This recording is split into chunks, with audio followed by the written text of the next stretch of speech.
आपका स्वागत है। मैं हूं सहल कुरैशी। इस वक्त की सबसे बड़ी खबर कि जिन्हें धर्मांतरण के आरोप में गिरफ्तार किया गया था, मौलाना कलीम सिद्दीकी साहब मारूफ आलम दीन, जिन्हें इलाहाबाद हाई कोर्ट से जमानत मिल चुकी है।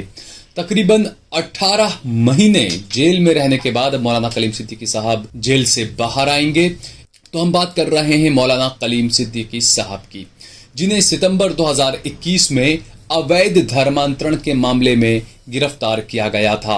अब तक ये इसका कोई डेफिनेशन नहीं बता पाया कि अवैध धर्मांतरण होता क्या है।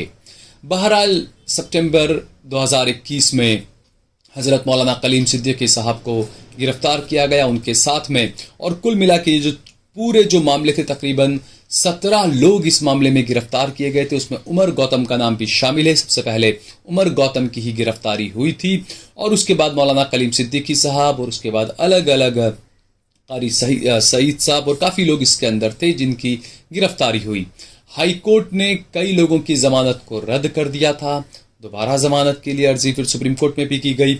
इस मामले के अंदर जो अवैध धर्मांतरण जिसे बताया गया, इस मामले के अंदर ये तीसरी रिहाई है, तीसरी जमानत पर रिहाई है, क्योंकि इससे पहले एक को हाई कोर्ट ने जमानत दी थी। इससे पहले एक मामले में इन्हीं साथ में जुड़े हुए एक मामले में सुप्रीम कोर्ट ने एक जमानत दी थी, और अब जो है वो इस मामले में मौलाना कलीम सिद्दीकी साहब तीसरे वो शख्स हैं जिन्हें इलाहाबाद हाई कोर्ट से जमानत मिली है। यानी कि जो 17 आरोपी बनाए गए थे, उनमें से 3 को जमानत अब मिल चुकी है।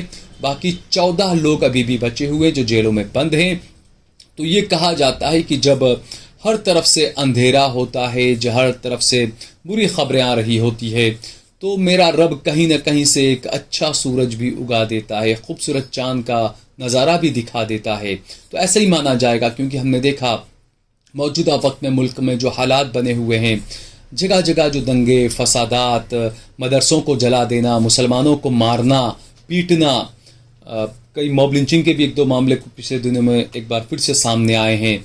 बिहार में जो हुआ रामनवमी की यात्रा के नाम पर जो गुंडागर्दी की गई, वो भी सबने देखा। बंगाल में जिस तरीके से जो गुंडागर्दी की गई, रामनवमी के नाम पर तमंचे लहराए गए, बंदूकें लहराई गई, ये भी सबने देखा। कुछ लोग कहते हैं कि मुहर्रम पर भी तलवार लहराती है, मुहर्रम पर तलवार लहराती है, लेकिन मुहर्रम पर ये तमाम चीज़ें नहीं की जाती जो रामनवमी की यात्रा के नाम पर की गई। मुहर्रम के अंदर, मुहर्रम के जुलूस के अंदर बंदूकें नहीं लहराई जाती है, किसी मज़हब को गालियाँ नहीं दी जाती है। तो ये ऐसा देश का, मुल्क का जो माहौल बना हुआ था, जगह जगह मुसलमानों की गिरफ्तारियां होना, मुसलमानों को पीटना, मुसलमानों के खिलाफ कई सारे फैसले आना, ऐसे में एक ये फैसला, एक बड़े आलम दीन को जमानत, कहीं ना कहीं आलम इस्लाम के लिए एक बड़ी अच्छी खबर है, जिससे कहीं ना कहीं थोड़ा सा दिल को सुकून, थोड़ा सा नहीं, मुझे तो बहुत ज़्यादा सुकून मिल रहा है। क्योंकि जिस तरीके से एक उम्र आप उनकी देखिए, 70 साल के आसपास उनकी उम्र है, और तकरीबन 18 महीने जेल के अंदर रहे। और हैरानी की बात तो यह है कि मौलाना कलीम सिद्दीकी साहब का नाम FIR के अंदर नहीं था। ये जो मामला था अवैध धर्मांतरण जिसे बताया गया, तथा कथित अवैध धर्मांतरण, इस मामले में मौलाना कलीम सिद्दीकी का साहब का नाम FIR के अंदर नहीं था। लेकिन चार्जशीट जो पुलिस ने दाखिल की, क्योंकि यूपी चुनाव से ठीक पहले ये तमाम मामला सामने आया था, तो ये हम क्या कह सकते हैं इसमें, क्योंकि जब सरकारें बनानी होती है तो एक ख़ास पार्टी को इस तरह के मुद्दे लाकर रखने पड़ते हैं, बेकसूरों को जेलों में ठूंसना पड़ता है। क्योंकि यूपी चुनाव से महज कुछ महीने पहले मौलाना कलीम सिद्दीकी साहब को गिरफ्तार किया गया, और धर्मांतरण की, अवैध धर्मांतरण की हवा बनाई गई। और उससे पहले ये एक पूरा एक, वो कहते हैं ना, बेस तैयार किया जा रहा था, मेरे हिंदू भाइयों को उकसाया जा रहा था कि अवैध धर्मांतरण होता है, अवैध धर्मांतरण होता है। लेकिन मैंने तो आज तक ऐसा कुछ नहीं देखा कि अवैध धर्मांतरण क्या होता है या क्या है। बहरहाल तकरीबन 18 महीने के बाद मौलाना कलीम सिद्दीकी साहब को जमानत मिल गई है, लेकिन फिलहाल आज वो जेल से बाहर नहीं आ पाएंगे। कुछ वकला का कहना है कि तकरीबन 10 से 12 दिन लग सकते हैं जेल से बाहर आने में। रमज़ान का पाक महीना चल रहा है, अच्छी खबर है, और दुआ करें कि और भी जो मजलूम है, मैं सिर्फ मुसलमानों की बात नहीं करता हूँ, जो भी मजलूम है, जिस भी मज़हब के मजलूम अगर हैं, वो जेलों के अंदर अगर गलत तरीके से बंद हैं, तो मेरे रब से हम दुआ करें कि जल्द से जल्द उनकी रिहाई के फैसले हों, चाहे वो किसी भी मज़हब के क्यों ना हो। और फुलत भी मैं गया था, वहाँ के लोगों से मैंने बात की थी जब मौलाना कलीम सिद्दीकी साहब की गिरफ्तारी हुई थी। तो जो वहाँ के जो हिंदू भाई बहन थे उन्होंने भी मौलाना कलीम सिद्दीकी साहब की तारीफ की थी। उन्होंने कहा था कि नहीं, हमें भी ये तमाम आरोप गलत लगते हैं और मौलाना तो हमेशा हमारी काफ़ी मदद किया करते हैं। और यही है कि मेरे रब ने ये फरमाया, मेरे नबी ने ये फरमाया कि अखलाक वो चीज़ है जो पत्थर से पत्थर दिल को भी पिघाल देते हैं। और मैंने खुद ने कई बार जो मेरी मुलाकात हुई मौलाना कलीम सिद्दीकी साहब से काफ़ी करीबी रही, और उस वक्त मैंने हमेशा ये बात देखी, जो नरमी, जो इखलास व खुलूस उनके अंदर था और जो उनके अखलाक थे, यही वो अखलाक हैं जो सामने वाले को बिल्कुल पिघाल के रख देते थे। वो खुद ब खुद पिघल जाता था, उसको कहना नहीं पड़ता था कि आप कलमा पढ़ लो, लोग खुद ब खुद उनके अखलाक को देखकर, उनकी बातों को देखकर कलमा पढ़ लिया करते थे। एक वाक़या उन्हीं से जुड़ा हुआ मैं आपको सुनाना चाहता हूँ कि एक मरतबा मैंने सुना कि हज़रत यूपी के दौरे पर थे और कुछ वहाँ पर मेरे दलित भाई जो होते हैं, जो बेचारे सीवर और नाली और गटर साफ़ किया करते हैं, वो लोग जब पता चला कि हज़रत कोई आलम दीन है वो आने वाले हैं, तो वो घर के बाहर खड़े रहे, किसी मुसलमान के घर के बाहर जाकर वो खड़े रहे कि हम भी देखेंगे हज़रत कौन है, क्या है।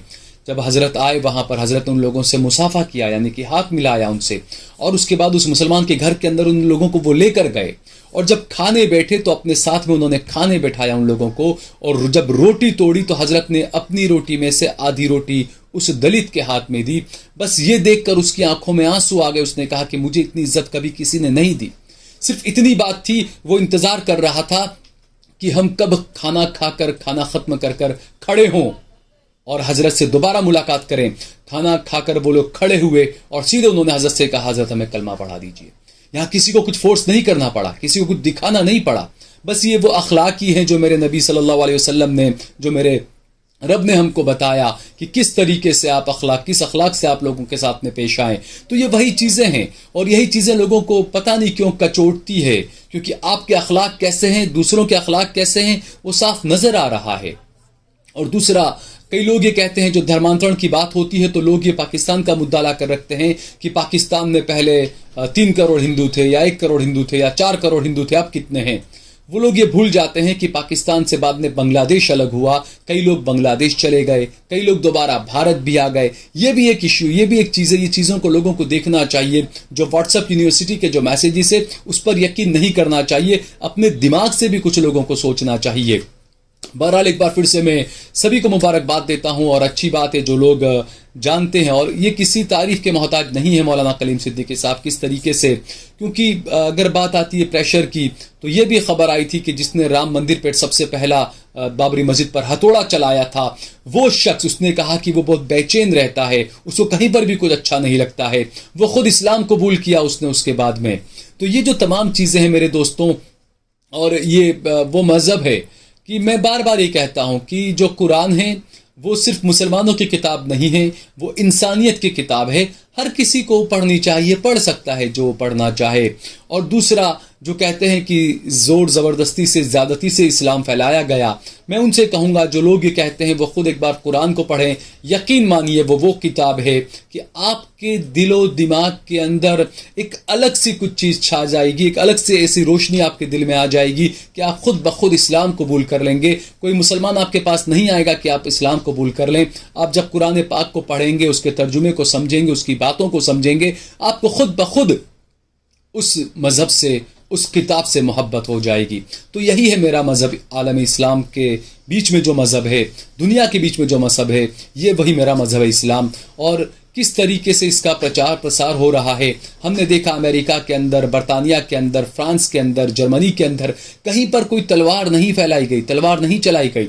लोग खुद ब खुद इस्लाम को जान रहे हैं, लोग खुद ब खुद कुरान को पढ़ रहे हैं, लोग खुद ब खुद इस्लाम कबूल कर रहे हैं। तो मैं ये भी कहूँगा कि जो लोग हैं, जो मुसलमान भी हैं, जो अपने अखलाक लोगों के साथ में अपने सही अखलाक से पेश नहीं आते हैं, उनको भी समझना चाहिए कि अखलाक ही आपकी पूरी ताकत है। इसी के ज़रिए आप पूरी दुनिया को फतेह कर सकते हैं।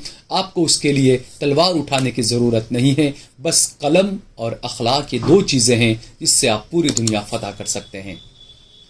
इस वीडियो को ज़्यादा से ज़्यादा शेयर कीजिए। अगर आपको ये वीडियो पसंद आया हो तो इस पर कमेंट करिए, इस पर लाइक करिए, हमारे चैनल को ज़रूर सब्सक्राइब करिए।